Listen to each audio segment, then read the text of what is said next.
Good evening all of you.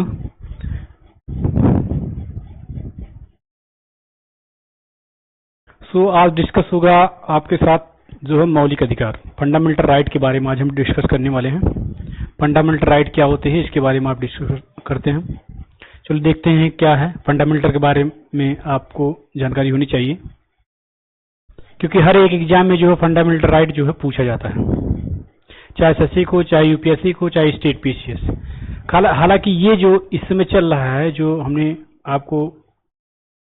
हम पढ़ा रहे हैं आपको, ये ज्यादातर मैक्सिमम क्वेश्चन यहाँ से फंसेगा तो स्टेट पीसीएस में उत्तर प्रदेश हो या बिहार हो या एसएससी का कोई एग्जाम हो, और यूपीएससी के लिए प्रॉपर तो है ही।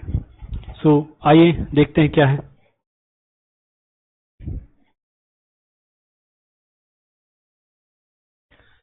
ये फंडामेंटल राइट, इसे हिंदी में कहते हैं मौलिक अधिकार। मौलिक अधिकार जो है, ये मौलिक अधिकार कहाँ से लिया गया है? मौलिक अधिकार जो होता है संयुक्त राज्य अमेरिका के संविधान से लिया गया है। कहाँ से लिया गया है? संयुक्त राज्य अमेरिका से संविधान से लिया गया है इसको, ठीक है ना। ये भाग जो है संविधान के भाग 3 में जो है इसका जिक्र किया जाता है। किसका? मौलिक अधिकार का। आर्टिकल जो है बात करता है, भाग 3 के बारे में बात करता है ये मौलिक अधिकार। ये आर्टिकल डिस्कस करता है 12 से 35 तक जो आर्टिकल होती है, ये होता है आर्टिकल, ये डिस्कस करता है किसके बारे में? मौलिक अधिकार के बारे में। Understand point. भारतीय संविधान का जो है मैग्ना कार्टा कहा जाता है। किसको? भारतीय संविधान का मैग्ना कार्टा कहा जाता है। किसको कहा जाता है बताइए, आप बताइए। इसी को, भाग 3 को, संविधान के भाग 3 को भारत का मैग्ना कार्टा कहा जाता है। अब देखिए यहाँ पे हमारे जो देश है, हमारे देश के जो संविधान है, वहां पे जो हमारे देश में जो है 7 मौलिक अधिकार थे पहले, और अब जो है 6 मौलिक अधिकार है। एक मौलिक अधिकार को हटा दिया गया, 7वां मौलिक अधिकार को। वो भी कौन से संविधान के अंतर्गत? 44वें संविधान संशोधन 1978 ईस्वी में संपत्ति के अधिकार को क्या है? मौलिक अधिकार से हटा दिया गया। उसे हटाकर जो संपत्ति का अधिकार था हमारे संविधान में, उसको हटाकर कहां पर रखा गया है? उसको हटाकर 300 का ए के अंतर्गत जो कानूनी अधिकार कर दिया गया। जो संपत्ति का अधिकार था उसे हटाकर जो है 300 का के अंतर्गत जो है कानूनी अधिकार बना दिया गया है, ठीक है ना। अब ये मौलिक अधिकार नहीं रहा। कौन सा? संपत्ति का अधिकार जो था 44वें संविधान संशोधन के अंतर्गत 1978 में जो है इसे हटा दिया गया है। 300 का के अंतर्गत इसे कानूनी अधिकार प्रदान किया गया है। मौलिक अधिकार और कानूनी अधिकार, देखो संपत्ति का अधिकार कानूनी अधिकार है, ये मौलिक अधिकार। मौलिक अधिकार क्या होता है और कानूनी अधिकार क्या होता है, यहाँ पे ध्यान दीजिएगा। मौलिक अधिकार वो होती जो गवर्नमेंट हमारे मौलिक अधिकार को छीन नहीं सकता। कानूनी अधिकार क्या होता है? कानूनी अधिकार जैसे इसके अंतर्गत है, ये हमारा राइट नहीं है। कानूनी अधिकार है, इसे हटा भी सकता है, चेंज भी कर सकता है गवर्नमेंट, बट मौलिक अधिकार क्या नहीं चेंज कर सकता, ठीक है ना। आइए देखते हैं नेक्स्ट।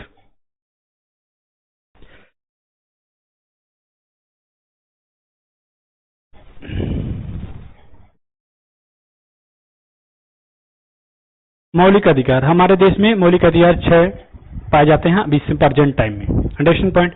मौलिक अधिकार देखिएगा, एक मौलिक अधिकार है, ये शॉर्ट में जितने होते हैं इनको देख लीजिएगा। E F E R E R, ये आप याद कर लीजिए। आपके 6 मौलिक अधिकार आपको याद होगा, कंटेस्ट हो गया। E F E R E R, E F E R E R. Understand point. इसे ऐसे शॉर्टकट में इसे याद कर सकते हो, लर्न कर सकते हो। क्या है? ईफरर। क्या है? ईफरर। Understand point. ई से क्या होता है, देखिएगा यहां पे E F E R E R, understand point. First से क्या होता है, इक्वलिटी। पहला जो है इक्वलिटी, ई से क्या है इक्वलिटी, इक्वलिटी मीन्स होता है समानता का या समता का अधिकार, अंडरस्टैंड पॉइंट। समता का अधिकार में क्या बात करता है, ये आर्टिकल जो है 14 से लेके 18 तक, 14 से लेके 18 के बीच में जो है ये समता के बारे में बात करता है, ठीक है ना, इक्वलिटी के बारे में बात करता है। इसे इंग्लिश में कहते हैं, देखिएगा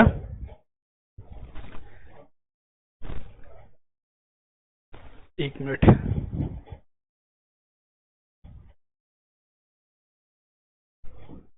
right to equality, understand point, right to equality. उसके बाद आ जाता है आपका फ्रीडम, एफ, एफ से क्या होता है बेटा, एफ से ये होता है फ्रीडम। फ्रीडम क्या होता है, स्वतंत्रता का अधिकार। स्वतंत्रता का अधिकार जो है हमारा डिस्कस करता है आर्टिकल जो है 19 से लेके 22 तक, इसे कहते हैं फ्रीडम ऑफ राइट, ठीक है, फ्रीडम ऑफ राइट। उसके बाद आ जाता है आपको ई, ई से क्या है एक्सप्लॉइटेशन। एक्सप्लॉइटेशन क्या होता है, शोषण के विरुद्ध अधिकार।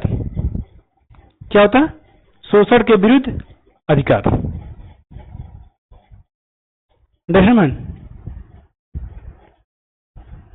एक्सप्लॉइटेशन राइट, ठीक है। उसके बाद क्या है आर, आर से क्या होता है रिलीजन, रिलीजन धार्मिक स्वतंत्रता का अधिकार। रिलीजन क्या होता है, रिलीजन को हिंदी में कहते हैं धार्मिक, धार्मिक स्वतंत्रता का अधिकार। ये डिस्कस करता है आर्टिकल नंबर 25 से लेकर 28 तक जो है डिस्कस करता है, अंडरस्टैंड पॉइंट। क्या कह रहे हो, नहीं ऐसा कोई नहीं। देन उसके बाद ई आता है, ई से क्या है एजुकेशन, शिक्षा के बारे में बात करता है, कल्चरल एंड एजुकेशनल राइट। इसे हिंदी में कहते हैं संस्कृति और शिक्षा संबंधी अधिकार, आर्टिकल नंबर 29 से लेकर 30 तक, ठीक है, इसके बारे में डिस्कस करता है, अंडरस्टैंड पॉइंट। नेक्स्ट उसके बाद देखिएगा सी, आर से, आर से क्या है रेमेडीज होता है, कॉन्स्टिट्यूशनल रेमेडीज। क्या, कॉन्स्टिट्यूशनल रेमेडीज, इसे कहते हैं हिंदी में संवैधानिक उपचार का अधिकार, ठीक है ना। ये सभी आप एक याद कर लीजिएगा, आपको पूरे याद हो गए मौलिक अधिकार, अंडरस्टैंड पॉइंट। समझ में आ रहा, ठीक।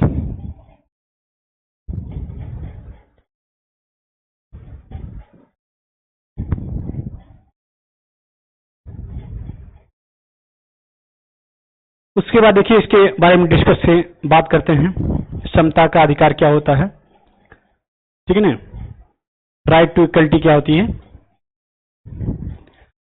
राइट टू इक्वलिटी, ठीक है ना, हिंदी इंग्लिश में इसे कहते क्या, राइट टू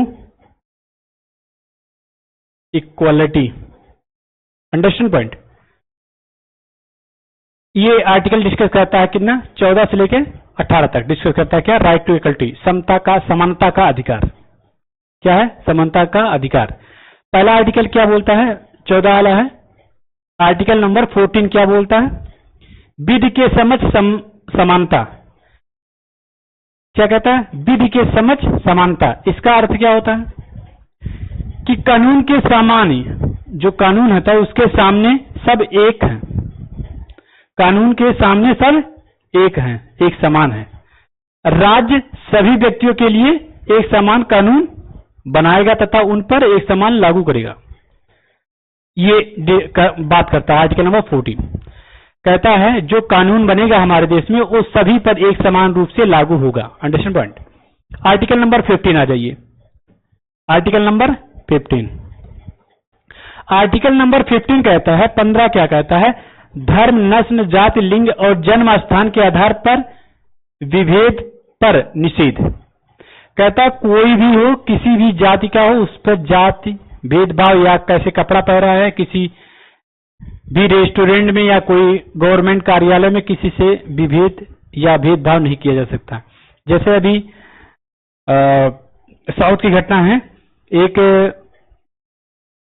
मतलब बुजुर्ग व्यक्ति थे, दादाजी थे, वो धोती और कुर्ते में जा रहे थे एक रेस्टोरेंट, एक मॉल में, तो वो मॉल था या रेस्टोरेंट था, ऐसा कुछ था, तो वहां पे उन्हें जो है धोती की वजह से उनको जो है नहीं जाने दिया गया था। तो हालांकि उस जो था रेस्टोरेंट था उस पे जो है उनका केस किया गया। दर्शन पॉइंट, तो भेदभाव नहीं कर सकते।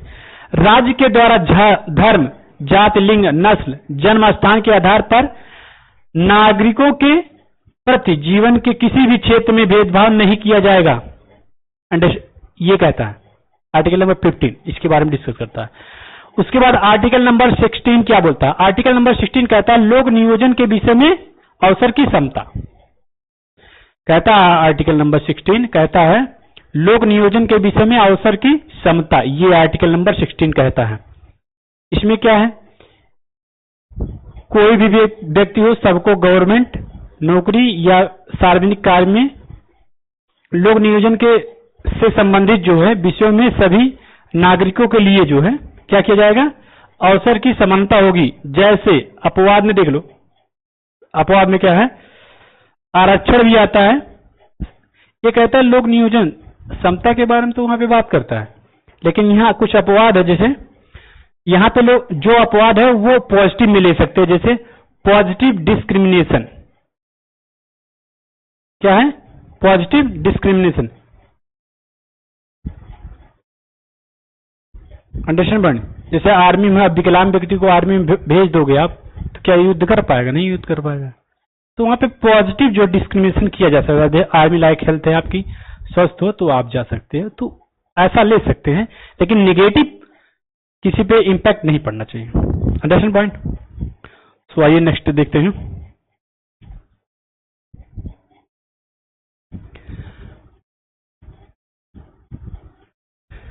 आर्टिकल नंबर देखिए आ गया आपका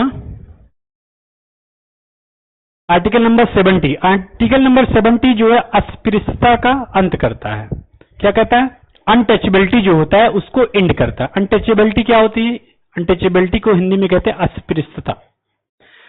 अस्पृश्यता को हिंदी में कहते हैं एक छुआछूत, समझिए इसे कहते हैं। इसके अंतर्गत जो है अस्पृश्यता को एक जो है दंडनीय अपराध घोषित किया गया है।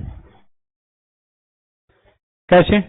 जैसे कोई निम्न जाति का हो या कोई उच्च बिरादरी को हो, तो उच्च जो जाति वाला होता है वो उसको अगर परेशान करता है निम्न जाति को या छोटे जाति के व्यक्ति को, तो ये जो अस्पृश्यता का यहाँ पे जो अंत किया जाता है कि अब जो है किसी को परेशान नहीं कर सकते आप।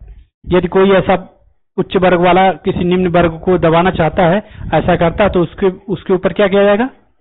ये रोक लगाता है। Article number 17। आर्टिकल नंबर 17 ये कहता है, क्या कहता है आर्टिकल नंबर 17? आप किसी धर्म, जाति, रंग के आधार पर उसे छुआछूत का भेदभाव नहीं कर सकते।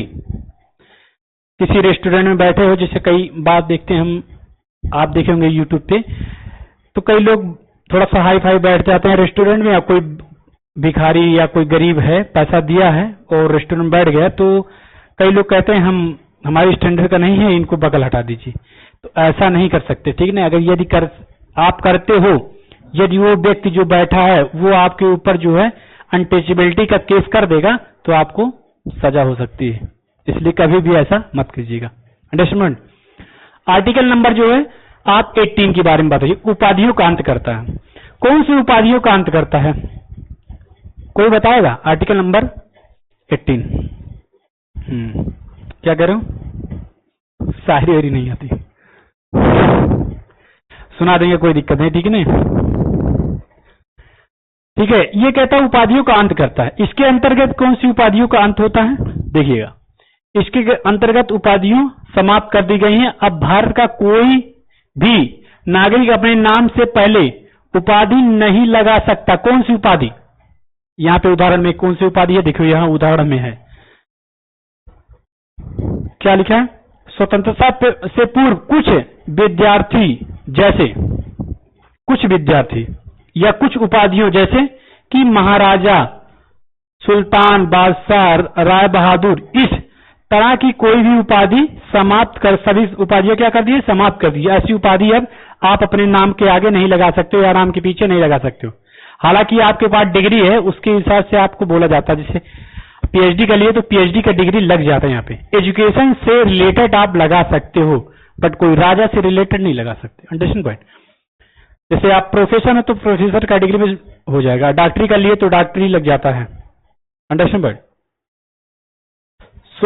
ये सब उपाधियां, महाराजा है, सुल्तान है, बादशाह है और राय बहादुर है, ऐसी उपाधियों को समाप्त करता है आर्टिकल नंबर 18। Understand point.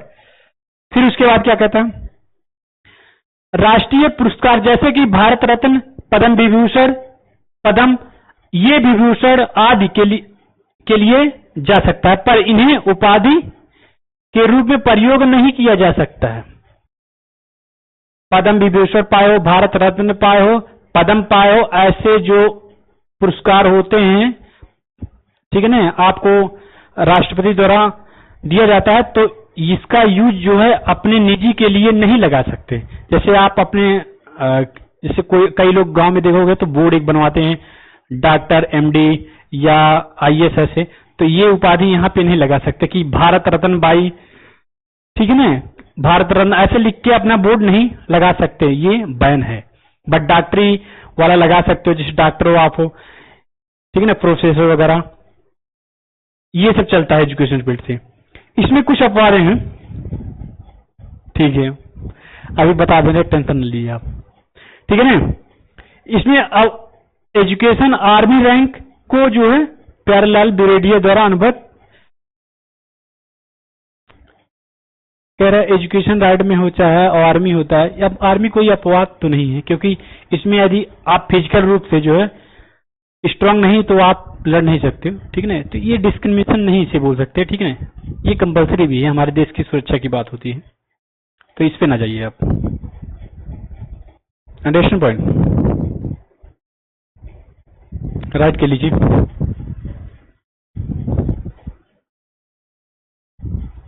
है ना, ठीक है, ठीक है।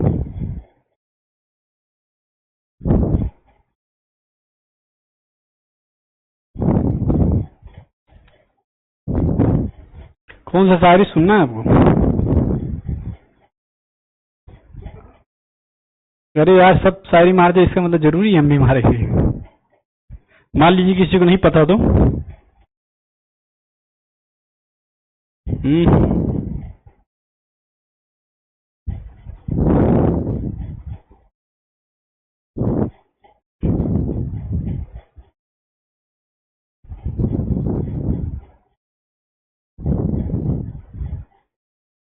सुनिएगा, ठीक है, सुन लो।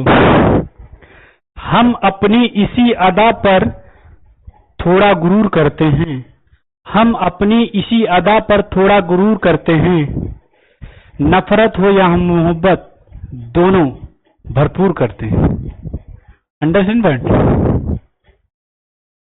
दोबारा, ठीक है।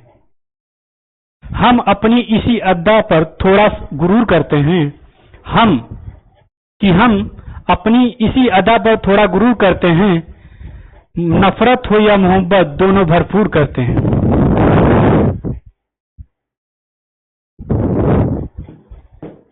Understand point? सो आइए देखते हैं।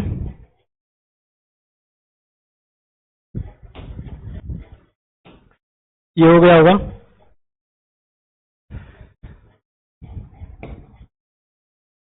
आर्टिकल नंबर 14 क्या, विधि के समझ समता। आर्टिकल नंबर 15 क्या कहता है, धर्म, नस्ल, जाति, लिंग आधार पर भेदभाव का विरोध, ठीक है ना। आर्टिकल नंबर 16 क्या कहता है, लोक नियोजन के विषय में अवसर की समता। आर्टिकल नंबर 17 क्या कहता है, देखो, अस्पृश्यता का अंत। आर्टिकल नंबर 18 क्या कहता है, उपाधियों का अंत। ये समझ में आई बात? नेक्स्ट आइए देखिए।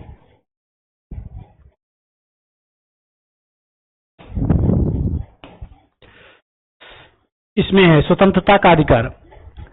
स्वतंत्रता का अधिकार, फ्रीडम टू राइट, ठीक है ना, right to freedom. Article number 19 से लेके 22 तक जो है डिस्कस करता है स्वतंत्रता का अधिकार। ये क्या कहता है स्वतंत्रता का अधिकार?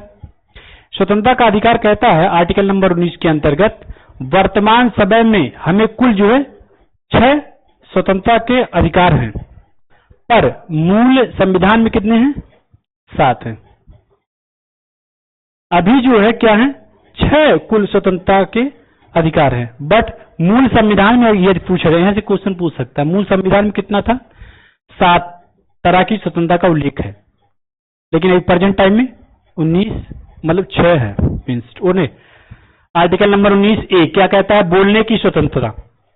बोलने की स्वतंत्रता, बोलने की स्वतंत्रता क्या है? आर्टिकल नंबर 19A क्या बोलता है कि स्वतंत्र हो, आप बोल सकते हो कहीं पर भी।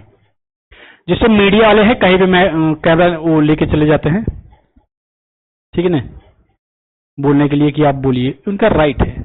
कौन सा आर्टिकल आपको बनाता है राइट? यही आर्टिकल नंबर जो है 19A जो है आपको बोलने का अधिकार देता है, इसी के साथ आप हो जो बोल सकते हो। 19 कोर्स भी सभा करने की स्वतंत्रता, कहीं पर बैठकर आप सभा बना सकते हो, लेकिन ये नहीं कि रोड पे बैठ जाओ उसके बाद सभा बनाओ, ये आर्टिकल नंबर ये नहीं देता, ठीक है ना। आप कहीं ऐसे जगह जहां व्यक्ति ना जाए, ठीक है ना, ऐसे सभा बना सकते हो। आर्टिकल नंबर 19 क्या है? संगठन बनाने की स्वतंत्रता। आर्टिकल नंबर संगठन कोई बना सकते हो, ठीक है। आर्टिकल नंबर 19D क्या कहता है? देश में कहीं पर भी आवागमन करने की स्वतंत्रता। आर्टिकल नंबर 19 जो डी है ये कहता है देश के कहीं किसी भी क्षेत्र में आप जाओ, टहलो, घूमो, रहो, बस जाने की भी स्वतंत्रता देता है। आर्टिकल नंबर कौन सा? ये आर्टिकल नंबर 19D। ये याद होना चाहिए आपको, यहां से क्वेश्चन पुटअप हो सकते हैं यूपीएससी में और स्टेट पीसीएस में। अंडरस्टैंड? आर्टिकल 19E क्या कहता है? किसी भी क्षेत्र में निवास करने और बस जाने की स्वतंत्रता ये देता है। बस निवास करने और बस जाने की और घूमने के ये देता है। अंडरस्टैंड? आर्टिकल 19F क्या कहता है? संपत्ति के अधिकार। संपत्ति का जो अधिकार था इसे हटा दिया गया है, ठीक है, पहले था। 19G क्या कहता है? व्यापार करने की स्वतंत्रता। आप अपने देश में व्यापार कर सकते हैं। आर्टिकल नंबर 19G जो है ये आपको व्यापार करने की स्वतंत्रता प्रदान करता है। अंडरस्टैंड? हैव एनी प्रॉब्लम किसी को?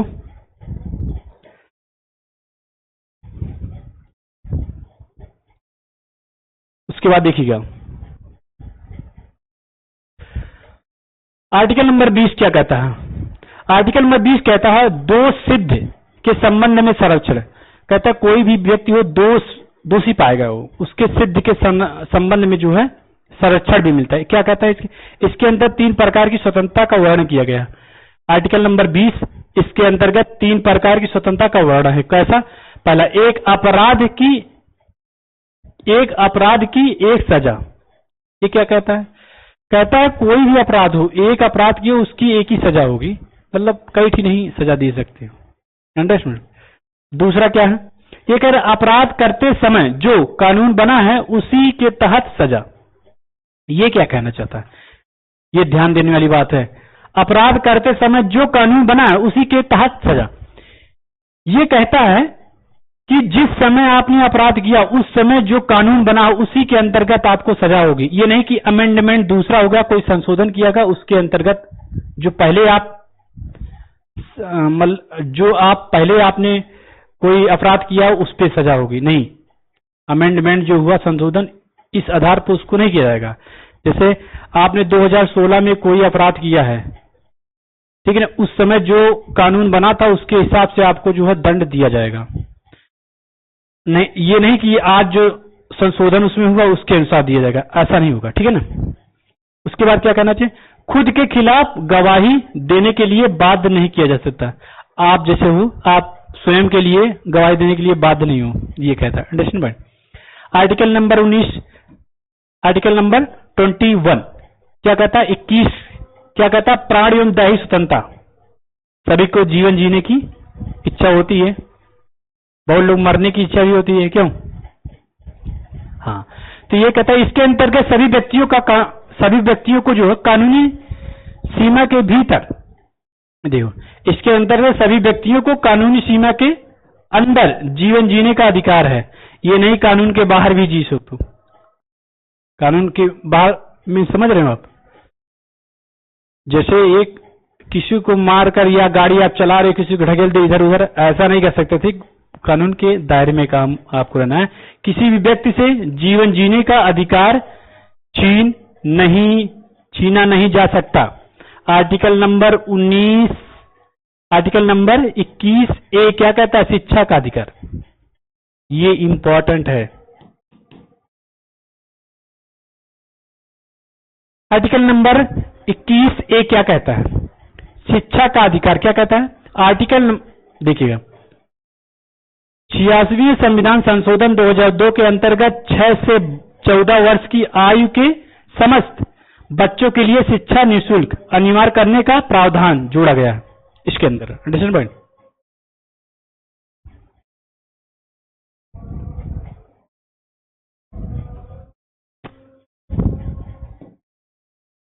अब यहां पे देखिए आर्टिकल नंबर 22 क्या कहता है? गिरफ्तारी से संरक्षण। आप गिरफ्तार भी हो गए उसके बाद भी आपको संरक्षण प्रदान किया जाएगा। पहला क्या है? अपराध के बाद दंडात्मक निरोध। ठीक है ना? इसमें क्या बताया गया है? हिरासत में लेने का कारण बताना होगा। जैसे हिरासत में कोई पुलिस आपको ले ली, उसका कारण उसे बताना पड़ेगा। ठीक है ना? 24 घंटे के अंदर दंडाधिकारी के समक्ष पेश करना होगा। जैसे कोई पुलिस आपको पकड़ ली गई, ठीक है ना? आर्टिकल 22 के अंतर्गत क्या? गिरफ्तारी संरक्षण। ये इंपॉर्टेंट है सभी बच्चों के लिए जो पढ़ते हैं। ठीक है ना? आपको यदि कोई पुलिस आपको पकड़ ली तो आर्टिकल 22 के अंतर्गत क्या है कि 24 घंटे के अंदर जो अधिकारी होगा उसको कोर्ट के सामने पेश करना पड़ेगा। सही स्थान पर उसे भेजना पड़ेगा, या नहीं कि जेल में बंद कर देना पड़ेगा। अंडरस्टैंड? क्या? दंडाधिकारी के समक्ष जो पेश करना पड़ेगा, जो न्यायाधीश होंगे, जज होंगे, उसके समक्ष क्या पेश करना ही पड़ेगा। अंडरस्टैंड? अपने पसंद के वकील से सलाह लेने का अधिकार भी है। जैसे कोई अपराध किया है, वो चाहता है कि हम अपनी इच्छा से कोई वकील करें, तो वो ले सकता है इसके अंतर्गत। अपराध के पहले, ये अपराध के बाद वाला था। अपराध कर चुके उसके बाद, ये अपराध के पहले निवारक निरोध। क्या है? निवारक निरोध जो कानून के अंतर्गत जो है किसी व्यक्ति को अपराध करने के पहले गिरफ्तारी किया जा सकता है। ये कहता है आप कोई अपराध करने वाले हो ऐसा पुलिस को लगता है, ठीक है, तब आपको गिरफ्तार कर सकता है यहाँ पे। या ऐसे व्यक्ति जिसे भड़काऊ भाषण देने वाले हो कि भड़क जाएगी जनता, तो ऐसे में भी इसको गिरफ्तार किया जा सकता है। कई बार ऐसे नेता को भी गिरफ्तार किया गया है इसी के अंतर्गत। किसके? आर्टिकल 22 के अंतर्गत। ये क्या? वारंट लिखने का कोई जरूरत नहीं। ऐसे व्यक्ति को बिना दंडाधिकारी के समक्ष पेश किए 3 महीने तक जेल में रखा जा सकता है। कह रहा वारंट लिखने की कोई आवश्यकता नहीं है। अपराध करने वालों को आपको बंद कर दिया, 3 महीना तक जेल में बंद कर सकता है। Understand point? ये कहता है क्या है? जरूरत नहीं है व्यक्ति को बिना दंडाधिकारी के समक्ष किए 3 महीने तक जेल में बस दंडा मतलब न्यायाधीश के सामने भी नहीं लेके जाएगा, अंदर जेल में बंद कर देगा 3 महीने तक भी। Understand point? इसलिए ऐसा भड़काओ या ऐसा कोई ना करने जाओ जो आपको बंद कर दे। Understand point? सो नेक्स्ट देखिए,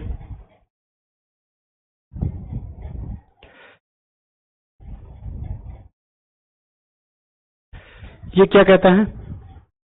शोषण के विरुद्ध अधिकार।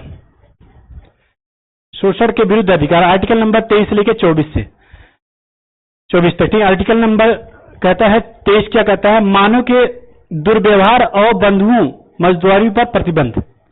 मानव का दुर्व्यवहार क्या होता है? अब बंधुआ जो मजदूर पर प्रतिबंध। जैसे कोई व्यक्ति है, कोई लेबर की नौकरी करने जाता है तो उसको बंधुआ मजदूर नहीं बना सकते कि आपको इतने में करना है, आपको कहीं जाना नहीं रहेगा। मतलब ऐसे वो स्वतंत्र है, उसकी इच्छा करेगा नहीं तो जा सकता है। Understand point? कोई जैसे फैक्ट्री में काम करता है, इसके बारे में डिस्कस करता है ये आर्टिकल नंबर। ये भी इंपॉर्टेंट है। इसके अंतर्गत किसी भी व्यक्ति को खरीद बिक्री नहीं किया जा सकता है। किसी भी व्यक्ति को, यहाँ पे पर्सन की बात हो रहा है ना कि वस्तु की। यहाँ पे कोई भी व्यक्ति को खरीदा या बेचा नहीं जा सकता। पहले जो दास प्रथा था, दास प्रथा में क्या था, दास मतलब जो दास होते उसको खरीदा या बेचा जाता था। आप देखो साउथ अफ्रीका में एक बार इसी पक्ष को लेकर जो है आंदोलन किए थे। किसने? गांधी जी ने, महात्मा गांधी जी ने। Understand point? किसी व्यक्ति को बेचा या खरीदा नहीं जा सकता इसके अंतर्गत, ठीक है ना। उल्लंघन करना एक दंडनीय अपराध है। क्या कह रहा? और ना ही उसे जबरदस्ती मजदूर करवाया जा सकता है। अगर कोई जबरदस्ती आपसे मजदूरी करवाना चाहता है तो उस पर जो है कार्रवाई होगी। अंडरस्टैंड? करवा सकते हैं। आर्टिकल नंबर 24 क्या कहता है? बाल नियोजन पर प्रतिबंध। ये कहता है किसी भी फैक्ट्री में आप जाओगे, अगर 18 साल से नीचे हो, 16 साल से नीचे, तो आप पे जो है क्या होगा? केस हो जाएगा उस कंपनी के मालिक पर, कंपनी पर। Understand point? बंद भी हो सकता है। 14 वर्ष से कम आयु के किसी बच्चे को कारखाना, खाद्यान्नों, अन्य जोखिम भरे कामों पर नियुक्त नहीं किया जा सकता। Understand point? कह रहा ऐसे जगह 14 साल से अधिक कम है बच्चों, कारखानों में, उद्योगों में, जहां जोखिम भरी घटनाएं होती हैं, वहां पे इसको जो है नहीं रखा जाएगा। Understand point?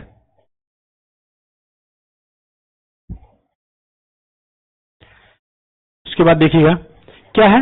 धार्मिक स्वतंत्रता का अधिकार। क्या है? Religion freedom of rights. Understand point? ये क्या कहता है? आर्टिकल नंबर 25 क्या कहता है? अंतकरण की ओर धार्मिक रीति रिवाज मानने की और धर्म का प्रचार करने की स्वतंत्रता। कहता है धार्मिक जो रीति रिवाज हो उसको मानने की और धर्म प्रचार प्रसार करने की स्वतंत्रता है यहाँ पे, चाहे हिंदू हो, चाहे मुस्लिम हो, किसी भी वर्ग को, ईसाई हो। अंडरस्टैंड? इसके अंतर्गत कोई भी व्यक्ति किसी भी धर्म को मान सकता है, उसके रीति रिवाज को मान सकता है, धर्म का प्रचार भी कर सकता है, कोई भी धर्म का। अब जैसे मुस्लिम धर्म में ये लेके चलते हैं, ठीक है ना, या तलवारबाजी करते हैं, ऐसे जो 56 छुरी खेलते हैं, तो उनके मानने का है। अब जैसे हिंदू धर्म में है तो ये रथ यात्रा होता है या सब शोभा यात्रा होता है हिंदू धर्म में, तो ऐसे अपना प्रचार प्रसार कर सकते हैं। इसके बारे में डिस्कस करता है। Understand point?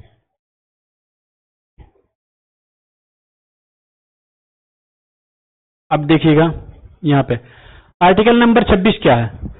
आर्टिकल नंबर 26 कहता है धार्मिक कार्यों के प्रबंध की स्वतंत्रता।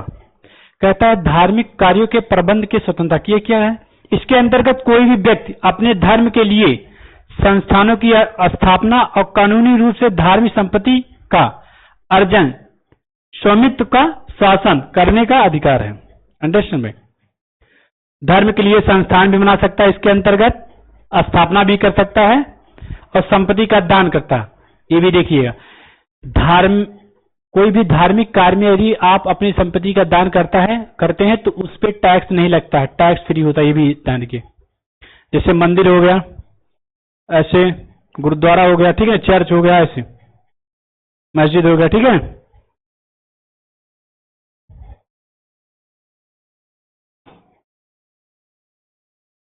अब आर्टिकल नंबर 27 क्या? धार्मिक कार्यों के लिए धन कर मुक्त। कहता है धार्मिक कार्यों के लिए जो है धन मुक्त, जो कर होता है वो मुक्त है। कैसे? आर्टिकल नंबर 27 कहता है धार्मिक कार्यों के लिए धन मुक्त। राज्य किसी भी व्यक्ति को ऐसे कर देने के लिए बाध्य नहीं कर सकता जिसकी आय किसी विशेष धर्म अथवा धार्मिक संप्रदाय की उत्पत्ति, पोषण के लिए व्यय की गई हो। अंडरस्टैंड? वही चीज जो फ्री में है। अंडरस्टैंड? आर्टिकल नंबर 28 क्या कहता है? सरकारी खर्च से चलने वाली संस्थानों में धार्मिक शिक्षा नहीं दी जा सकती है। तरह सरकारी खर्च जो गवर्नमेंट खुद पे करती है, वैसे संस्थानों में, वैसे स्कूलों में, विद्यालयों में धार्मिक शिक्षा नहीं दी जा सकती। अब कई लोग कहेंगे क्यों नहीं दी जा सकती? मान लीजिए वहां पे हिंदू, मुस्लिम, सिख, ईसाई सभी हैं, वहां पे हिंदू जो है उनके ही व्यक्ति पढ़ा रहे हैं, तो वो कहेंगे हिंदू को मानो, हिंदू धर्म को मानो, देवी देवता को मानो। मान लीजिए उस कहीं और जगह है, गवर्नमेंट स्कूल है, वहां पे ईसाई हैं, तो ईसाई वाले कहेंगे नहीं ईसा मसीह को मानो या इनकी पूजा करो, या मुस्लिम धर्म के हैं तो कहेंगे नहीं अल्लाह को मानो इनको मानो, ऐसे। तो इस पे पाबंदी लगाई जाती है, क्योंकि वहां पे हर एक वर्ग के व्यक्ति जाते हैं, जिसकी इच्छा होगी वो मानेगा, जिसकी इच्छा नहीं होगी वो वहां से छोड़ देगा। अंडरस्टैंड भाई? इसलिए यहाँ पे पाबंद लगाते हैं कि सरकारी खर्च से चलने वाली धार्मिक शिक्षा नहीं दी जाएगी। चलने वाले संस्थानों में धार्मिक शिक्षा नहीं दी जा सकती, मतलब धर्म के बारे में नहीं बताया जा सकता। धर्म के बारे में हालांकि जानकारी दे सकते हो, ऐसी बात नहीं, लेकिन आप उस पर प्रेशर नहीं दे सकते कि ये धर्म अच्छा है, ये धर्म बुरा।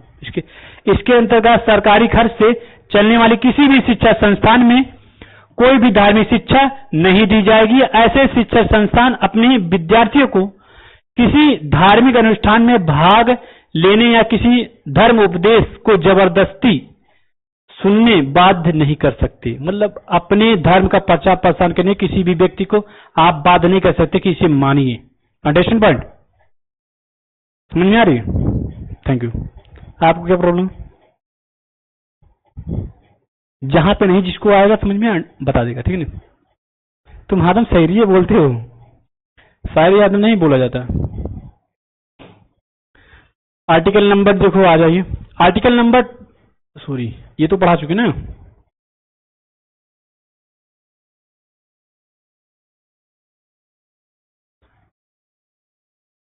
आर्टिकल नंबर 29 क्या? अल्पसंख्यक वर्गों के हितों का संरक्षण। ये आ जाता है, क्या है? पांचवा वाला जो संस्कृति और शिक्षा संबंधी अधिकार, आर्टिकल नंबर 19 से लेके 29 से लेके 30 तक बात करता है आर्टिकल, ठीक है ना? क्या है? इसे हिंदी में कहते हैं culture and educational right. Understand point? इसके अंदर क्या आता है?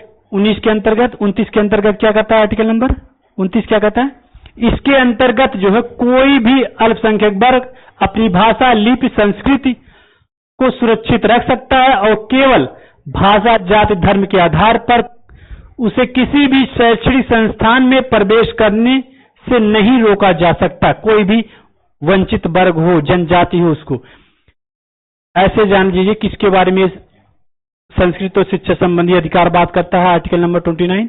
ये जान लीजिए कोई जनजाति का व्यक्ति है, पिछड़ा दल मतलब SC ST का व्यक्ति है, वो जो है उसे अधिकार मिल जाता है। जब तक अधिकार नहीं मिला रहता वो झुका रहता है। इससे इमेज कर सकते हो, जब तक अधिकार नहीं मिलता वो झुका रहता है, और जब अधिकार मिल जाता है तो वो खड़ा हो जाता है कि हमारा अधिकार है। इससे इस इमेज से आप कर सकते हो। आर्टिकल नंबर 30 क्या कहता है? अल्पसंख्यक वर्गों को अपने शिक्षा संस्थानों की स्थापना करना और प्रशासन करने का अधिकार। आर्टिकल नंबर 30 कहता है अल्पसंख्यक जो वर्ग होंगे वो जो है अपनी शिक्षा संस्थान की स्थापना कर सकते हैं और उस पर प्रशासन कर सकते हैं। इसके बारे में बात कर रहे हैं। क्या कहता है? कोई भी अल्पसंख्यक वर्ग अपनी पसंद का शैक्षणिक संस्थान चला सकता है। जैसे कोई है वो अपनी भाषा को बढ़ाने के लिए कोई शैक्षिक संस्थान चला सकता है, स्थापना कर सकता है। अंडरस्टैंड? और सरकार उसे अनुदान देने में किसी भी तरह का भेदभाव नहीं करेगा। गवर्नमेंट उसे अनुदान देगा, पैसा या जो भी उसे प्रदान करेगा। जैसे उदाहरण के लिए मदरसा होगा, संस्कृत विद्यालय हो गया। अंडरस्टैंड भाई? नेक्स्ट आइए, लास्ट वाला।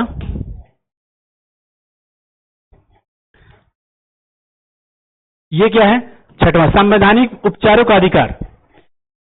ये कहता है, क्या कहता है? Constitutional remedies. ठीक है। आर्टिकल नंबर 30, आर्टिकल नंबर 32 ये कहता है, आर्टिकल नंबर 32 कॉन्स्टिट्यूशनल रेमेडीज।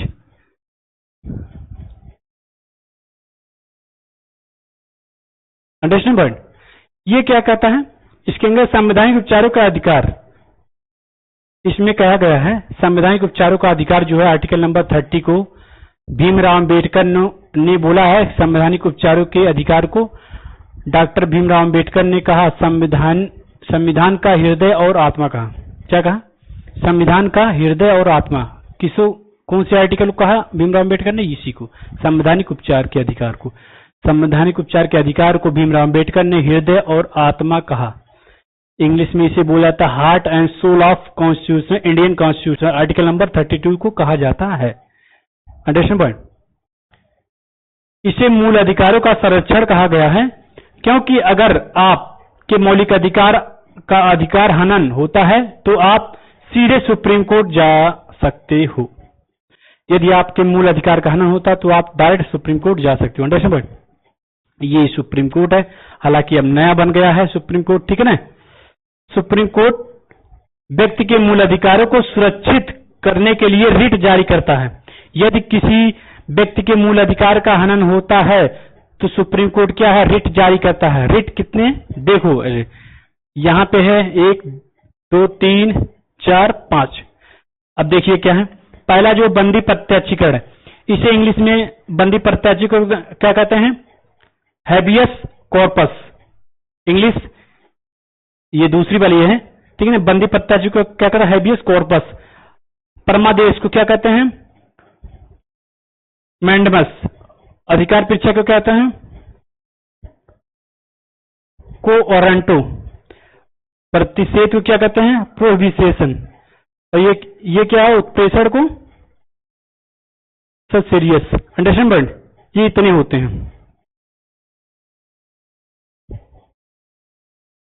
पहला वाला देखिएगा, बंदी प्रत्याशीकरण, हैबियस कॉर्पस क्या है? बंदी प्रत्याशीकरण में शरीर को प्रस्तुत करना होता है। किसको प्रस्तुत करना है? शरीर को। शरीर को आपको वहां पे जाना पड़ेगा, प्रेजेंट होना पड़ेगा। बंदी प्रत्याशीकरण जो अगर लागू हो गया, ठीक है ना, शरीर को प्रस्तुत करना। जब किसी व्यक्ति को यह लगता है कि उसे अवैध रूप से जेल में रखा गया है, तब सुप्रीम कोर्ट हिरासत में लेने वाले अधिकारी को आदेश देता है। जेल में रखे गए व्यक्ति को निश्चित स्थान निश्चित समय के अंदर उपस्थित और अन्यथा हिरासत में लेने वाले अधिकारी पर कार्रवाई की जा सकती है। यहाँ पे देखो, ये चित्र से समझ सकते हो, ये जज साहब हैं, ये बंदी प्रत्याशीकरण लागू कर दिए हैं। इनको बोलेंगे कि उस जो व्यक्ति को उसे सही समय पे सही जगह पे आप पहुंचाओ। 24 घंटे के अंदर में कोर्ट में पेश किया जाता है तो कोर्ट में पहुंचाओ। ये रेट जारी कर दिए, ठीक है ना। तो ये पहुंचाएंगे। अगर ये अपने मन से काम करते हैं, नहीं पहुंचाते हैं, तो इन पे जो है कार्रवाई की जाएगी। Understand point? ये बेचारा जेल में बैठा है। ओके,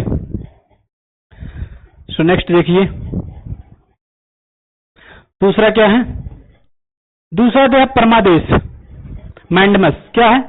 जब कोई सरकारी अधिकारी अपने सार्वजनिक कर्तव्य, पब्लिक ड्यूटी का निर्वाह नहीं करता है, जैसे कोई सरकारी कर्मचारी है, वो जो है अपने जो है सार्वजनिक जो कर्तव्य उसका बनता है, उसका अपने कर्तव्य का पालन न करके टहलता है या मनोरंजन करता है या ताश खेलता है, ऐसे, तो सुप्रीम कोर्ट उस पर रिट जारी करता है और उसे अपने कर्तव्य पालन करने का आदेश देता है, अन्यथा उस पर सख्त कार्रवाई कर सकता है।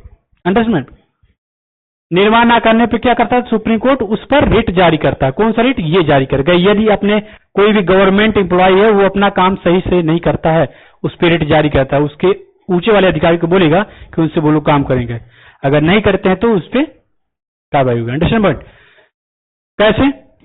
पालन न करने पर जारी किया जाता है, अन्यथा उसे सख्त कार्रवाई कर सकता है। जैसे मान लीजिए आप रेलवे स्टेशन पर गए होंगे, यहाँ पे देखिए भीड़ लगी है, रेलवे स्टेशन पे गए होंगे, आप देखे होंगे कि कोई काउंटर पे बहुत ज्यादा भीड़ लगी है, वो काउंटर पे काम कर रहा है एक व्यक्ति, और दूसरा काउंटर पे खाली हो गया है, वो व्यक्ति जो है नहीं काम कर रहा है, वो कह रहा है भैया सर्वर डाउन है, ऐसे बोल देता है। आप जाएंगे गवर्नमेंट में, यदि ऐसे बोलता है, फिर जाते हैं देखते हैं ऐसे बोलता है, और फिर आप देखते हैं कि वो सर्वर डाउन नहीं है, सर्वर चल रहा है, वो वहां पे मीटिंग बैठा के अपना ताश खेल रहा है, तो ऐसे व्यक्ति पे आप कार्रवाई कर सकते हो। ठीक है ना? समझ में आएगा? ऐसे में आइए, अब यहां पे देखिए लास्ट वाला क्या है? अधिकार परीक्षा, को वारंट। को वारंट क्या होता है? यह रिट तब जारी किया जाता है जब कोई व्यक्ति गैर कानूनी तरीके से कोई सरकारी पद प्राप्त कर लेता है। जैसे मान लीजिए आप पढ़ाई कर रहे हो, आपके बगल में भी कोई पढ़ाई कर रहा है, दो व्यक्ति पढ़ाई कर रहा है और अचानक वो आया, आपका दरवाजा खटखटाया कि भाई मेरी नौकरी लग गई है, ठीक है ना। तो जो पढ़ रहा अंदर वो तो बोला कि हमारा तो हुआ नहीं, और पता चला वो कमजोर भी है जिसकी गवर्नमेंट नौकरी लगी है, ठीक है, और वो पैसे देकर जो है वो गवर्नमेंट नौकरी ले लिया है, जो कि उस पद के लायक नहीं है। तब पर जो है अधिकार परीक्षा की जो है केस हो जाएगा। Understand point. दूसरा क्या है? प्रतिषेध, प्रोहिबिशन या आदेश जो सर्वोच्च न्यायालय या उच्च न्यायालय द्वारा निम्न न्यायालय को जारी किया जाता है। इसके प्रतिषेध का मतलब क्या होता है? मीन्स क्या होता है? जो सर्वोच्च सबसे ऊंची वाला होता है और उससे नीचे वाला जो हाई कोर्ट होता है, वो दोनों न्यायालय के द्वारा जो है निम्न जो न्यायालय होते हैं उसको जो है जारी किया जाता है। आदेश देता, क्या आदेश देता जारी करने के बाद? इस मामले में अपने यहां कार्रवाई ना करें और क्योंकि यह मामला आपके अधिकार परीक्षा क्षेत्र से बाहर है। इसमें यह कहा जाता है अगर कोई मान लीजिए केस चल रहा है, आप कहां के हो? रमेश, कहां से आप बिलोंग करते हैं? पटना से। मान लीजिए पटना में कोई आपने घटना किया और आपका केस पटना में ना चल के तमिलनाडु में चल रहा है, तो तमिलनाडु का कार्य क्षेत्र कहां है? तमिलनाडु तक ही ना न्यायालय का, ये नहीं बिहार में आ जाएगा। तो वहां तमिलनाडु में ना चल के वो डायरेक्ट हाई कोर्ट और सुप्रीम कोर्ट आदेश देंगे कि आप यहां पे लेके आए हो, जहां आपका अधिकार नहीं वहां पे काम नहीं कर सकते। तो इसे कहते हैं अधिकार क्षेत्र के बाहर ना काम किया जाए, ये प्रतिषेध जो है। उत्प्रेषण, ठीक है ना। इसके अंदर क्या? अधीनस्थ न्यायालय जहां पर मुकदमा चल रहा है उससे वरिष्ठ न्यायालय उसे आदेश दे सकता है उस मुकदमा को तुरंत लंबित कर वरिष्ठ न्यायाधीश के पास भेजा जा सकता है। ये आपकी क्लास थी, आज हमने क्लास आपकी डन कर दी। सो अगर कोई कंफ्यूजन होगा तो आप इसमें आकर डिस्कस कर सकते हैं। Understand point? तो thank you so much for all of you. मिलते हैं आपके नेक्स्ट क्लास में।